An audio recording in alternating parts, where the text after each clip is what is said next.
నిజామాబాద్లో జిల్లాలో కురిసిన ఏకతాటిగా వర్షాలకు భారీ నష్టం వాటిల్లింది. వరద ప్రభావిత ప్రాంతాల్లో Bodhan MLA Sudarshan Reddy, collector T Vinay Krishna Reddy అధికారులతో కలిసి పర్యటించారు.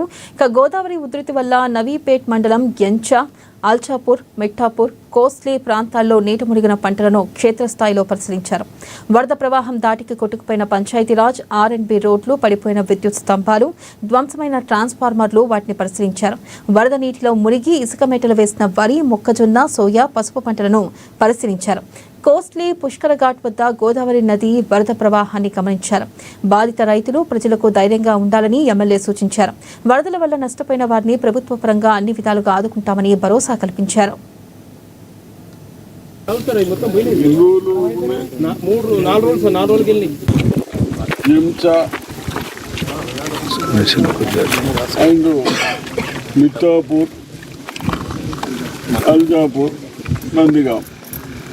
ఇవన్నీ గోదావరికి ఆనుకుని ల్యాండ్స్ ఉన్నాయి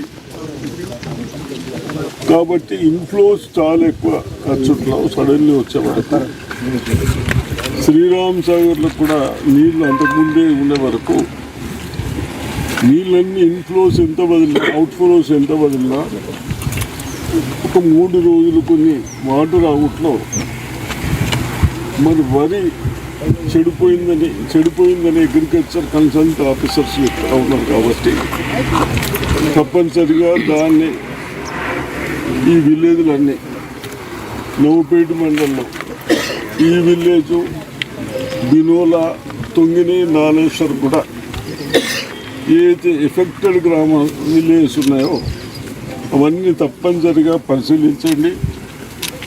రేపు మనకు క్యాబినెట్ ఉంది 9th రోజు.